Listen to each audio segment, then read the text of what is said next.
days away from a Supreme Court decision. It's expected any day now. What will they say about Obamacare? And just as important, what happens next? Learn more at healthcare.gov. Did you know that you already pay for Obamacare to promote itself? You may now have some preventive benefits with no copays or out-of-pocket costs. Benefits, no copays, free stuff. What if we paid for food the way we pay for health care? I'd buy steak after steak. Only the best, most expensive stuff for me, after all. My insurance company is paying. This will shock you, John, but nothing's free. Everything in the world is paid for by somebody. Who should pay for your health care? That's our show tonight.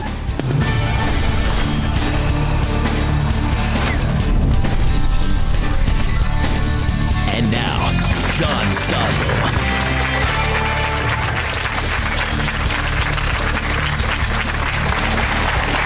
The Supreme Court could rule Monday or next Thursday whether Obamacare is unconstitutional or if just the mandate is unconstitutional or something.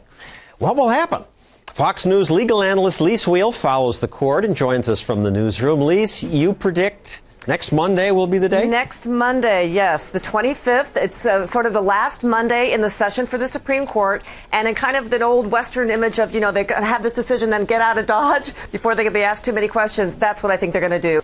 And as far as what we know about the justices' thinking, all we really know is what we heard at the beginning when the lawyers for both sides made their arguments. John, 6 hours of arguments. I covered it for Fox Radio every minute of those 6 hours. But what it really came down to, what they were really sort of crunched on, and there in the middle 2 hours, was the idea of the mandate. Can insurance, private insurance, be mandated in this country?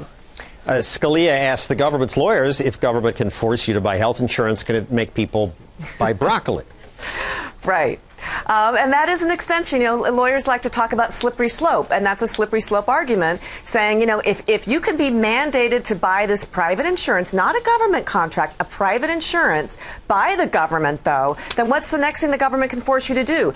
Well, I have to pay taxes. If I drive a car, I have to buy car insurance. But that's a privilege. That's something, John, here's the difference. With a car, you ask for that privilege for the state. You're driving on the state roads, the federal highways that your tax dollars, by the way, are paying for. You're going out there in commerce because you want to be in commerce. You want that privilege of getting from point A to point B in your car. Then the state can say, all right, for that privilege, you have to have a driver's license and you have to have insurance. That's what we're saying that you have to have. The difference here is the government is saying, you must have this, even if you don't want to, even if you've decided as an individual, I don't really want that insurance. I'm going to take my chances on it. Scalia also made a joking reference to the complication of the bill. I like that. He said, what happened to the ban on cruel and unusual punishment? You really want us to go through these 2,700 pages?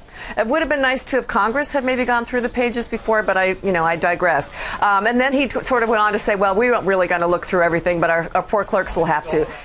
The president said, I am confident that the Supreme Court will not take what would be an unprecedented, extraordinary step of overturning a law that was passed by a strong majority of a democratically elected Congress. It is not an everyday thing, and extraordinary, maybe, unprecedented, absolutely not. I mean, that's just a fact. The Supreme Court, that's why we have the checks and balances. If Congress passes what the Supreme Court deems to be an unconstitutional law, then that's kind of what they're there to do, is to say it's unconstitutional. If they don't do that, John, what are they doing? I mean, what's their job then? And in this case, instead of just saying it's constitutional or not, they may say part of the mandate is unconstitutional, but the rest can stay. Right. The issue there, of course, is going to be practicalities. Take your scenario for a second. They say the mandate dies, the rest of it lives.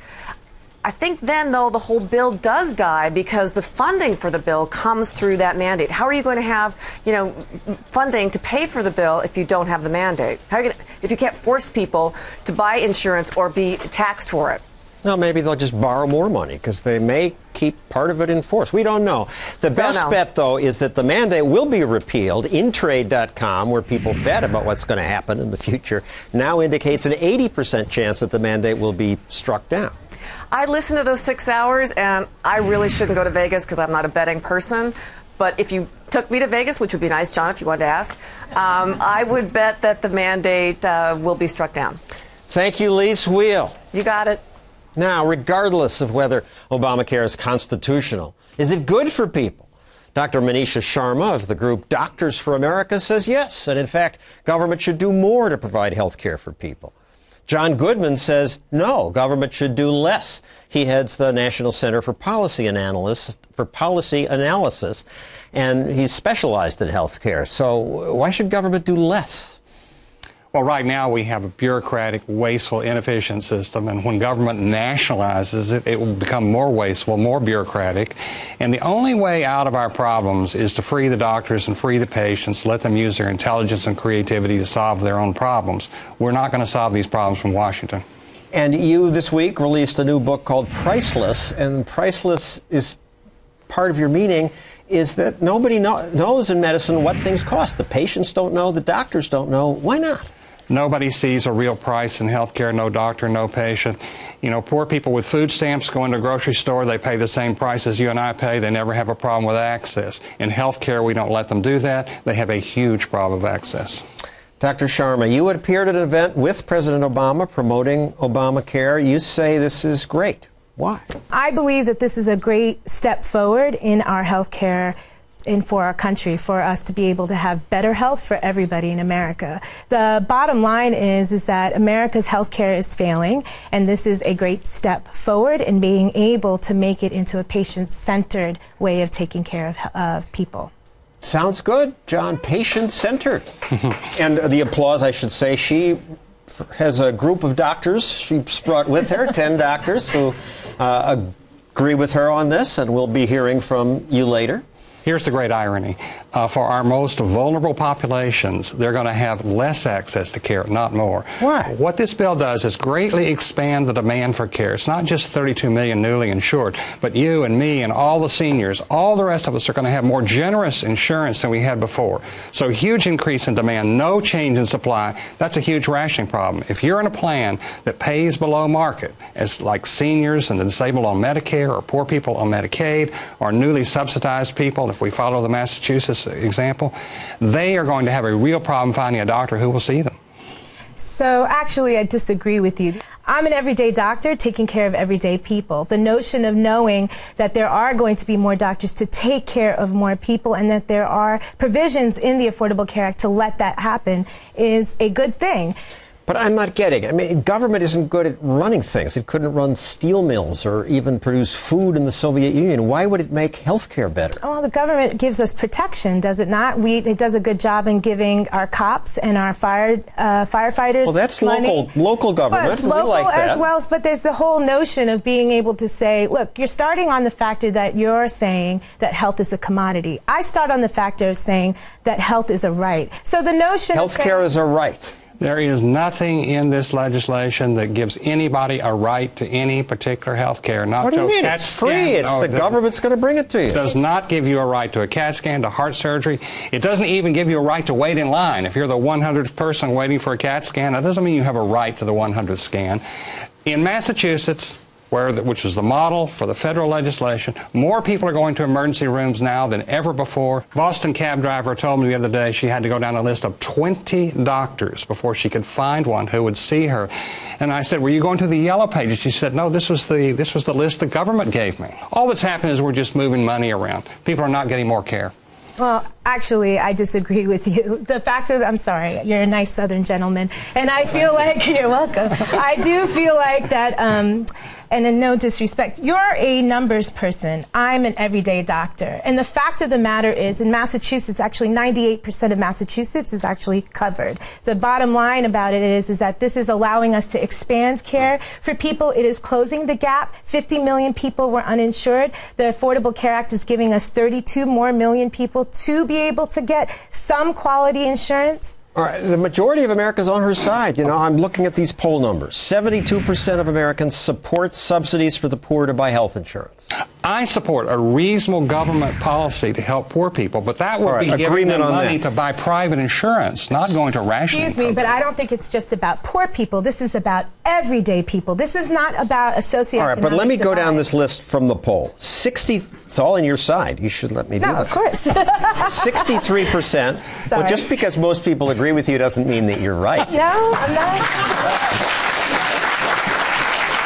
back to the poll here. 63% support government setting minimum standards for a health care plan. These aren't minimum standards. The federal government is going to tell you exactly what kind of health insurance you have to have, where you're going to get it, and what you're going to pay for it. You're going to have very few choices. Frankly, to be honest with you, I don't think insurance companies should be in the game personally, because this is not, health is not a corporation. You just want full, like Canada has, government. Well, I think single payer, if you actually look at the evidence that shows that's government health care. Social responsibility that everybody pitches in. So the bottom line is that here's everybody the thing. pitches in. That sounds nice.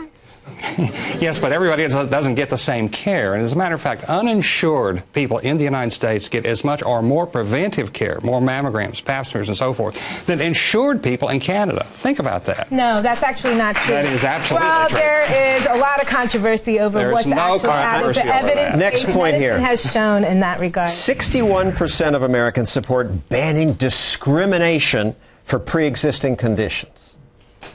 Yes, absolutely. Doctors are applauding here. Everybody discriminate. You for discrimination, Goodman? I'm for people being able to insure against pre-existing conditions. That's what you do with life insurance. You buy life insurance, you get cancer, you die, your family gets the money. I'm not for allowing people, as this bill will do, to wait until they get sick. Then you buy the insurance, get your care, and drop the insurance again. Yeah, That's not going to work. What about that? Why should I conditions. buy any insurance till I get sick? So the fact of the matter is that's the whole idea, is to actually refocus on preventative care. So let's talk about pre-existing conditions very clearly here. So what are pre-existing conditions? Insurance companies were allowed to say, you have an allergy, you're a pre-existing condition. I got hit by a car, I'm a pre-existing condition. To me, that doesn't seem fair. Do you know it's illegal in practically every state for your employer to buy insurance for you that you own? Why don't we change that law? We solve 98% of all these problems. You guys will have more chance to answer the audience questions later. Thank you, Manisha Sharma and John Goodman. Coming up, a small business owner says he won't hire people because of Obamacare. And next, how government health care turns us into dogs and cats.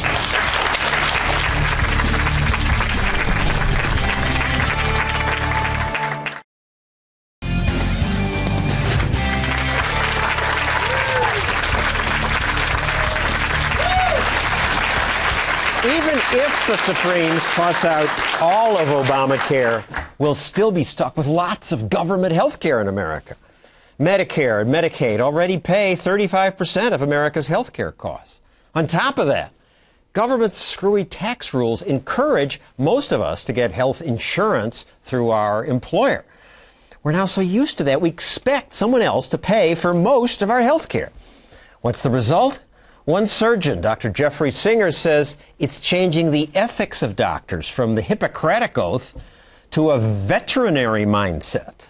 Veterinary mindset. What do you mean? Well, as you know, when you take your pet to the veterinarian tells you what's wrong with the pet and then gives you a set of options as the owner and goes with whatever you decide, anything from expensive surgery or therapy to possibly euthanasia. Depending on what I want to pay for, what I want to do. Exactly. But my profession, medicine, has had practiced we call the Hippocratic ethic, which says that my number one obligation is to my patient. I'm not concerned about the issues facing the person who's paying the bill. I'm not concerned about anybody else, and I'm only going to give my patient the best advice I can as I see it. Good. So what's the problem? Well, what's been happening is for several years now, going back at least 10 years, doctors have been pressured by the number one payer in this country, which is Medicare, through its agency, CMS, to practice increasingly according to guidelines and protocols that are designed by panels that Medicare puts together. So this is a problem long before Obamacare. Oh, yeah. Already, as government has done more and more. Yeah, in fact, I was once asked by a group to explain how Obamacare is going to damage the patient-doctor relationship, and these were a group primarily of seniors, and I said to them, I hate to disappoint you because I know you want me to bash on Obamacare, but actually this has been going on much longer. It started years ago through Medicare. Over the past 7 or 8 years, they've been putting together panels that ask the following question. If I have 310 million people and I have X amount of dollars, what's the most cost-effective way of allocating those resources. So you could call these death panels. This was the term thrown out during the Obamacare debate, like there'd be this group who would decide who will live and die. It's not exactly like that, but already when there's a limited supply, there will be rationing. Some people won't get the stuff that might keep them alive when somebody else pays. Right, and when Obamacare takes effect, then there will be a death panel, because Obamacare establishes a thing called the Independent Payment Advisory Board, or IPAB, which, effective in 2014, I believe, will basically determine what care will be given and what won't to Medicare. But they're not going to say you're going to die. They will just say you're too old, you don't get a new heart. Exactly. But the point is that they're controlling the allocation of the resources. What's the alternative? The alternative is for people to be in more control of their own health care spending. So I get to be my own death panel. I get to decide what I spend on what treatment. That's what you do every day when you go to buy food, or you decide whether or not you want to, what kind of house you want to live in, or buy clothing. You always make decisions every day regarding the cost-effective allocation of your resources. But if you're using someone else's resources, it's only natural that that other person is going to want to make the call.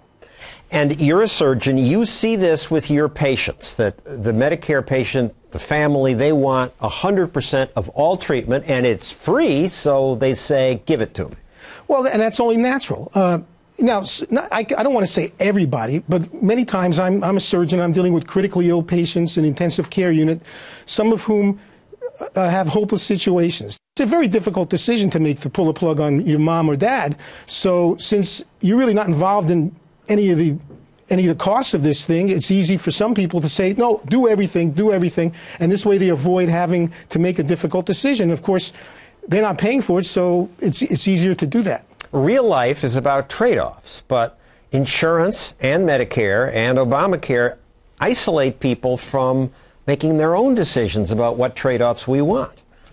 That's exactly correct, because with Obamacare, we're going to have more of a situation where the individual is paying less and less directly for their own health care costs. So you're going to have people more... like that. They don't want to pay. I want it free from the government. Right, but what's going to happen, and what is happening, is all of my peers are gradually being pressured to practice according to protocols and guidelines that have the interests of the payer put first. When your doctor gives you advice, you're not going to be able to be confident that your doctor is giving you advice based upon what he or she considers the best advice for you, but your doctor might just be following orders. What I'm worried about is what's happening to my profession. Are we becoming a profession that practices a veterinary ethic rather than a Hippocratic ethic?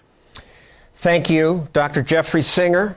Coming up, we hear from some of the people who have to pay him, the employer's take on Obamacare, and also praise for discrimination.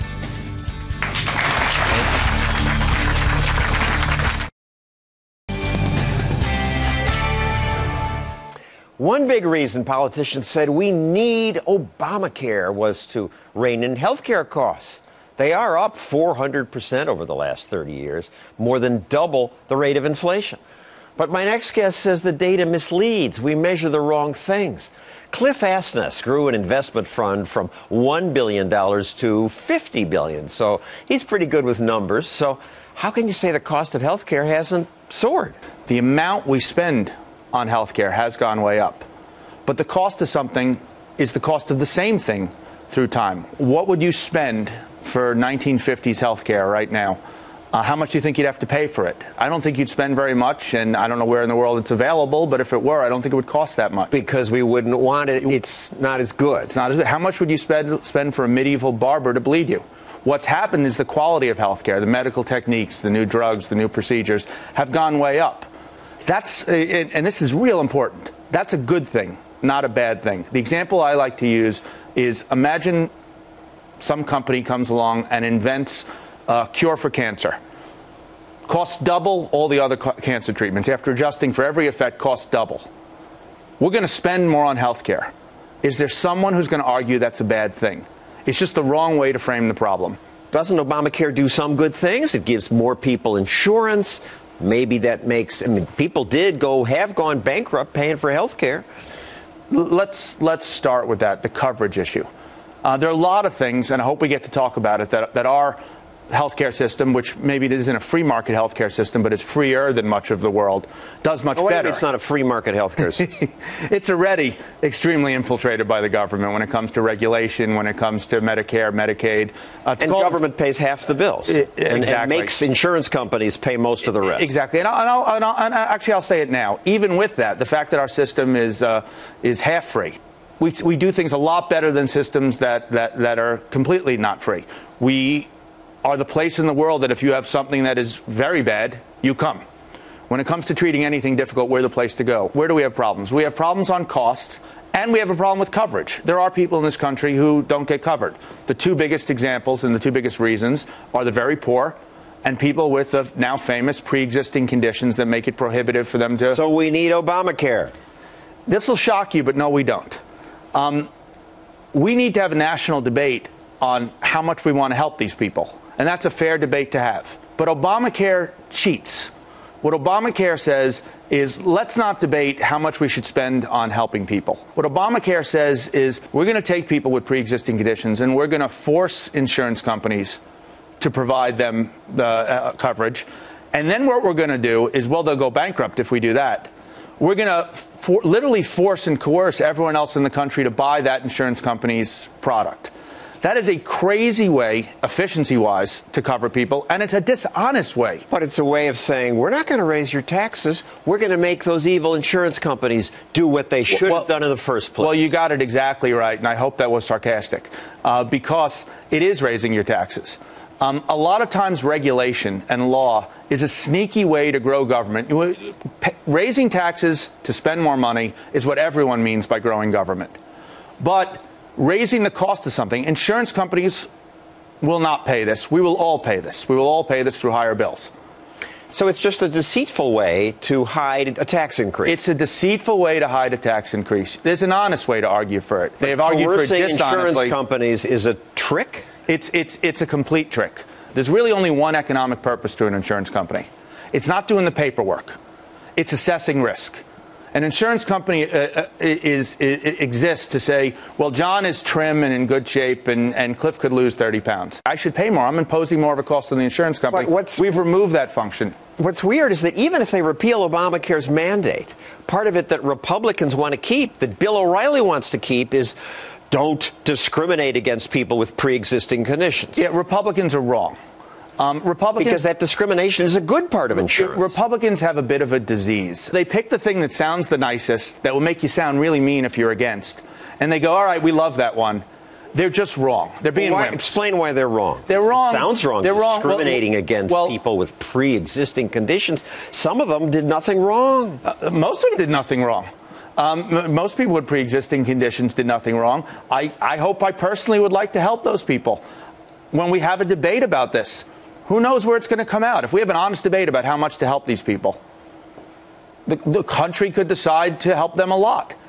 The way Obamacare does it, by making an insurance company pretend it doesn't exist, does two things. It hides the cost, does many things. It hides the cost, but mostly it takes away the only thing an insurance company does for the world, which is tell me that John should pay less than Cliff if we could both afford it. That's an insurance company's economic function. Go back to fire insurance. You have one house that's rickety old timbers with oil rags in the oil-soaked rags in the basement. You have another built up to every modern code. Nobody in their right mind on earth, including a progressive, would say they should pay the same amount in insurance. Now, in pre-existing conditions, it's a sadder case. It's not these people's fault. But the analogy, sometimes it is. Some people are obese. Some people smoke. Is that? Are you looking at me? No. I'm just doing a theoretical. The moral argument gets murkier when it's someone's fault. The case that we should all pay. Prevents the insurance company for rewarding the person who exercised. Absolutely. There's no reward to it. And economically charging everyone the same. Let's go back to another thing that's popular in Obamacare and some Republicans support, keeping kids on their parents' insurance till they're 26 instead of 21. Everybody likes that. In a free market, there should be two policies. One till you're 26 and one till you're 21. Cheaper one till you're 21. Cheaper one till you're 21. If we decide again we desperately need to be charitable to some people, we should be it, but we should be it in the sunlight. We should be it honestly. This is forcing all the cost to everyone Everyone has to pay till 26, even those who don't need it, to help the few who want it. And then that cost is hidden. That cost is big government. That is tax and spend big government being run through Obamacare as regulation. But the illusion is that if we force you to cover it until the kid is 26, if we force you to cover the pre-existing conditions, it's free and it's a good thing government gives you. Well, this will shock you, John, but nothing's free. Everything in the world is paid for by somebody. Most of it is paid for by the middle class in America. Politicians like to stand up and be nice, wonderful saints with other people's money. Nothing is free. Thank you, Cliff Asness. More on Obamacare when we come back.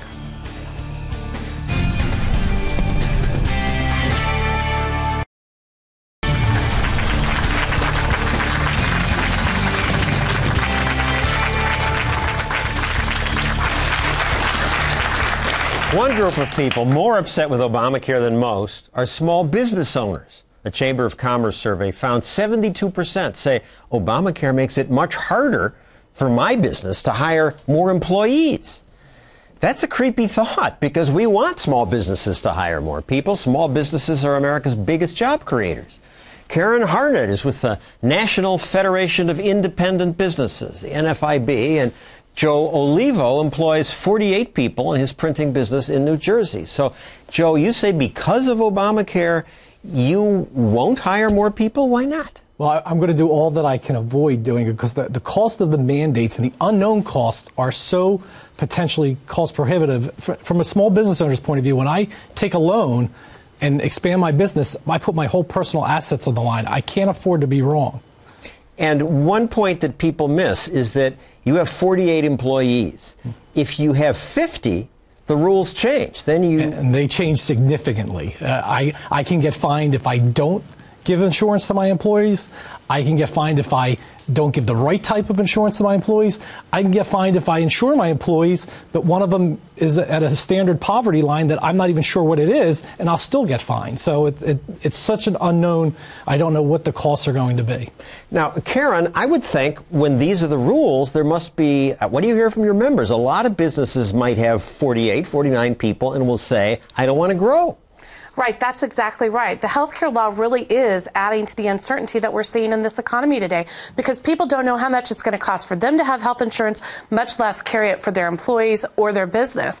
And so, yes, it is causing our members to stay, for the most part, on the sidelines. The rules, which sound good to people, cover everybody till age 26, cover people with pre-existing conditions. People like that, but it means some companies have gotten out of the business. WellPoint, Humana, and Cigna got out of the child-only business. Principal Financial stopped offering health insurance altogether. We have fewer choices. When you say cover more stuff, you get fewer choices. That's exactly right, and you're going to ultimately get more expensive choices because it's not just about having health insurance, as Joe alluded to, it's what kind you have. You have to have all of these treatments. You have to cover this and that, they have mandates. You have to cover substance and abuse treatment. Not everybody's going to ever need that. Some people are going to decide not to have children, yet their policy will always have to have pediatric services covered. And there is something that you have to pay for each of those mandates, if you will, that are in the law.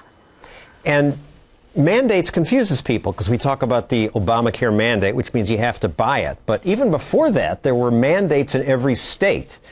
The chiropractors lobby the legislature, and in New York, you have to offer chiropractic treatment and contraceptives and infertility. But the result is in New York, there are 26 mandates.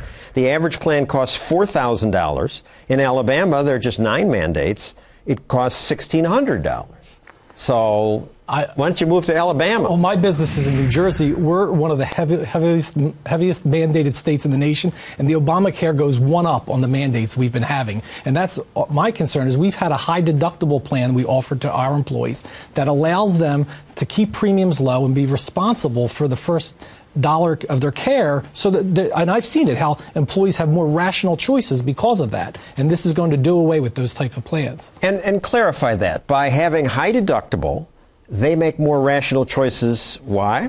Because they're responsible for the first X amount of dollars. So before just rushing off to a doctor, they'll think about it, or they'll take better care of themselves. And I've seen in the past 6 years where employees have made better lifestyle choices because it behooves them to do so. Why don't you buy insurance from a company in another state? Can't do that, no, unfortunately. So why is this accepted? I can buy wine from another state or computers.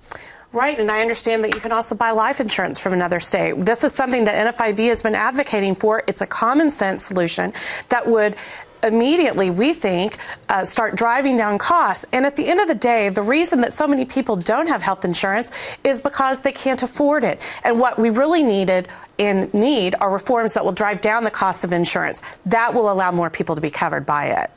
And Joe, last point with you. When you now have 48 employees, Obamacare kicks in at 50 employees, but there are all these other laws that kick in at 20 employees, 25, 50. At 100 employees, you can't close a plant without 2 months' notice. Exactly. So you have your fellow businessmen saying, let's stay small, I think that's what you're saying. And I know we've done it ourselves. Until the law is fully implemented, because we don't know the costs, we're scaling back. And you have 20 million small businesses out there. You do the math. If even only 25% of them are holding off hiring one employee, that's 5 million employees that aren't being hired.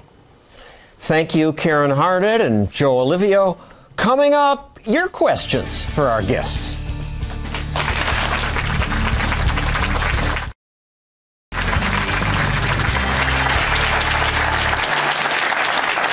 We're back now with your questions for our guest, Dr. Manisha Sharma with Doctors for America. They support Obamacare. John Goodman of the National Center for Policy Analysis just came out with the book Priceless.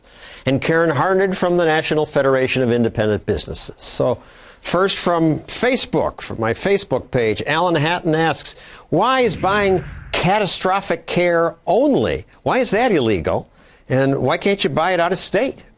Well, these are ridiculous regulations, all coming from Washington. And basically, when people can manage their own health care dollars, they'll go to places like Minute Clinic, and they'll get inexpensive, high-quality care for it's not legal. No. Why not? What's illegal is having them pay for care. It has to be free, which means they'll go to the more expensive place. They'll waste their money. They'll waste your money. They'll waste all of our money. Yes, sir. Why is our employers even involved in the whole industry altogether, and why can't they get out of it and just let us have our own control of the health insurance? Karen? Well, I think this was a policy that was set back, as I understand, during the 30s and 40s when employers were disincentivized, I think, from raising salaries. So instead, they increased benefits. But that is a very good question. They had price controls then. Yes. It was illegal to raise salaries, so they said, let's give them health insurance. Right. And what we would like to see, actually, is what you're alluding to, which is everyone have pre-tax dollars so they can, as you had said, have truly portable coverage, take that with them, and that employers can pay your salary. You can know exactly how much money you're making and make your own choices with that money instead of being told that X amount has to go into health insurance that you may not need. I think you're right that we should have transparency in the notion of knowing what our healthcare costs are. And to answer the other gentleman's question on Facebook, let's just be clear that catastrophic care is not preventative care. Yeah, but why do you have to buy what you don't want to buy? What if you want to pay for your own preventative care? So the whole notion of being able to refocus our healthcare, everyday Americans with everyday healthcare should be about preventative care. Let's hear from the doctors' allies in the Doctors for America group. So your opponents are Doctors Against America? No, it's a very rigged name, but yes, doctor. Hi, I'm a primary care doctor, and I like Dr. Goodman's idea that prices be more transparent, and I think doctors and patients should be more aware of prices. I am concerned of using the power of market to give people a disincentive to get primary care early. A lot of people might save the money for something else. Yeah, what about that? People won't get preventative care because they don't want to pay for it. Well, we found that when patients are managing their own money, they do get preventive care. And we've also found in the Medicaid program that disabled poor people can manage their own dollars. They can do it quite well. If they're going to manage their own care, why not let them manage the money that pays for that care? Yes. Hi, I'm a doctor in New York. And I'd like to know why the Affordable Care Act is being called Obamacare, here, but also around the country. Everyone knows that the healthcare system in America is broken and has been broken for decades. And I'd like to know when the health of Americans is not going to be at the mercy of the political system and politicians. And But wait a second. You make 2 points there. You're asking it to be at the mercy of the political system because you support Obamacare. And I call it Obamacare because these politicians' names, the Affordable Care Act, why don't we call all bills the Everybody Be Happy Act? But it's a good question in this sense. We didn't get what Barack Obama said he wanted to give us, which was universal coverage with no mandates. What we got is this program put together by special interests. And that's why it's such a Rube Goldberg contraption that really nobody can understand or explain, because it's special interest legislation. One more. Yes, sir. I'm a physician in New York also. I was wondering if each of you or all three of you know much about the VA health system? Well, yes. The VA health system is a system run by the government. It does certain things pretty well, especially things that it grades itself on. Like it has electronic medical records, but it does other things very poorly, and that's why you keep seeing all those newspaper articles about all those vets that have psychological problems and they can't find doctors who will see them. So it's bureaucratic, it's inefficient, it's wasteful, it's not market-based health care. The system doesn't meet their needs because there's not enough psychiatrists out there. The fact of the matter is the VA is actually an efficient healthcare system, and it covers very hard-working military men and women. So the fact of the matter is the VA, if we could have a VA health system for all of America, I think that would be something that everybody would want to pitch into. If we on that note, we're out of time. Thank you, Dr. Sharma, John Goodman, Karen Horned. Coming up, I'll solve America's health care problems.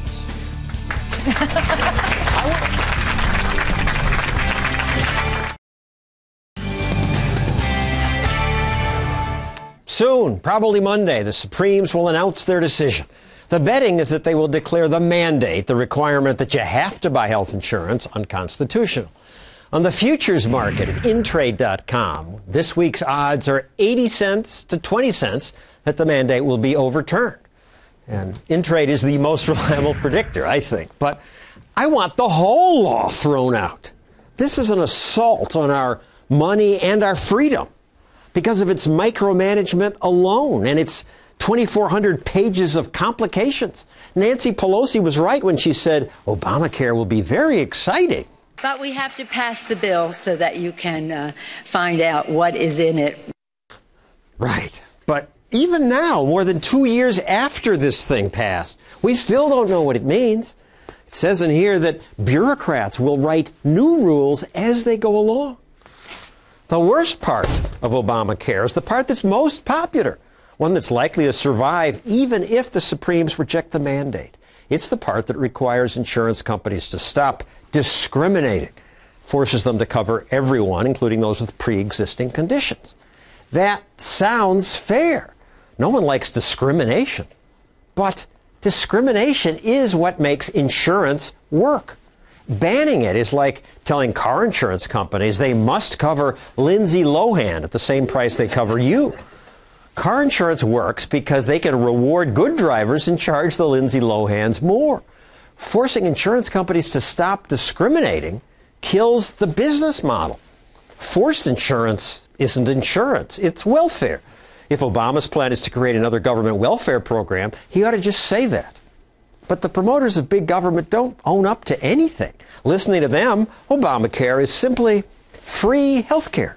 Did you know with your health insurance you may now have some preventive benefits with no copays or out-of-pocket costs? Yippee! Free stuff. So far, they've spent $18 million of your tax money on these ads telling us that they're giving us free stuff. Today, a mom will see her doctor. A dad will get a screening. A little one will get a vaccine. Use your benefits today. Learn more at healthcare.gov. Use your benefits today. It's like they're pushers.